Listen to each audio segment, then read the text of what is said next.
जय श्रीमन नारायण। ए पर जे टिप्पणी हम करे जा रहल बा रामा अनुजदास श्रीमान गट्टू वेणुगोपाल स्वामी जी के द्वारा दिहल गयल बा। अध्याय 18 मोक्ष संन्यास योग श्लोक 17। यस्य नाहं कृतो भावो बुद्धिर्यस्य न लिप्यते हत्वापि स इमान् लोकान् न हन्ति न निबध्यते। ओम। गीताचार श्री कृष्ण परमात्मा अर्जुन समेत हमनी सबके मोक्ष संन्यास योग सिखा रहल बानी। परमात्मा कह रहल बाड़न, हे अर्जुन, जे सोचेला कि हम करता हई ऐसे एका परिणाम हमरा के ना मिली, ऊ केहू के न मारेला, भले ऊ खाली ई कौरव के न बल्कि ई सब लोग के मार दे, बाकी ऐसा नहीं के ऊ असल में हत्या कर देले बा। इतनो ना ओ पाप से बदन नहीं के ओ पाप के परिणाम तक न भोगेला।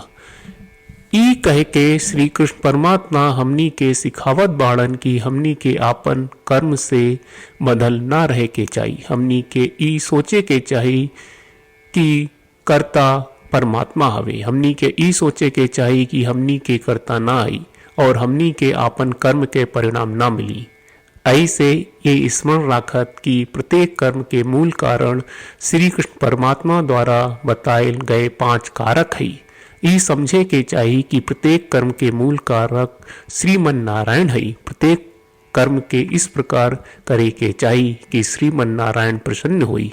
श्रीमन नारायण के प्राप्त के आपन जीवन के लक्ष्य बना के हमरी और सिर्फ श्रीमन नारायण की शरण लेके हमनी के श्री कृष्ण परमात्मा के वचन के ठीक वैसनी जैसन श्लोक के रूप में वा दोहरावे के कोशिश करी जा। यस्य नाहं कृतो भावो बुद्धिर्यस्य न लिप्यते हत्वापि स इमान् लोकान् न हन्ति न निबध्यते।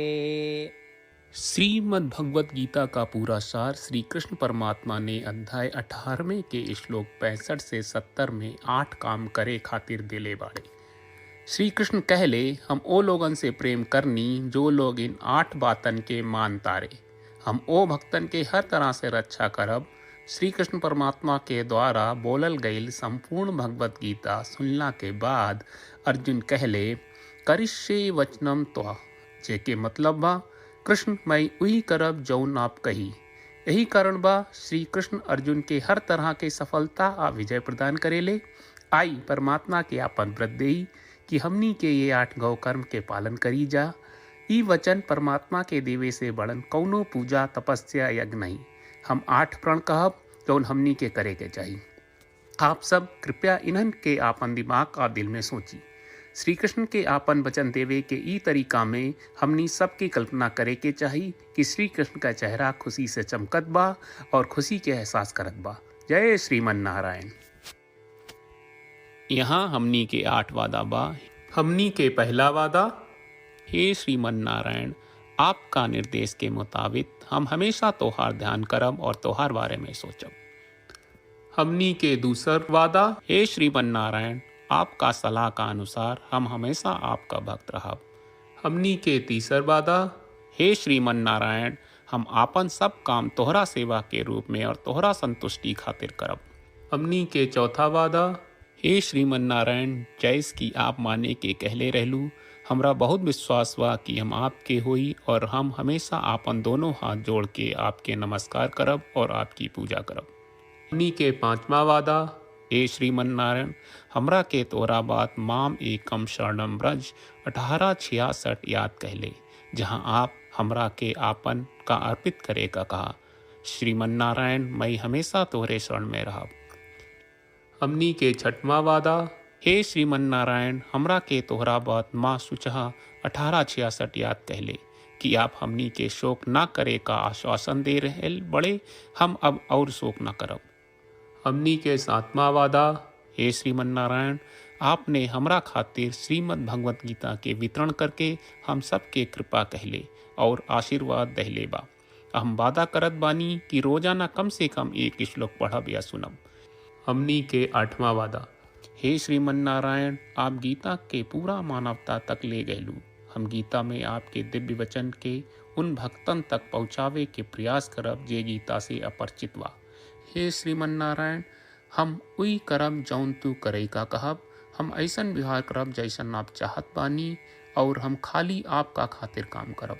श्रीमन नारायण के रोज आपन वचन देहल कि हम ओइस करब जैस आप कहत बानी, ई अपने आप में बड़न पूजा बा।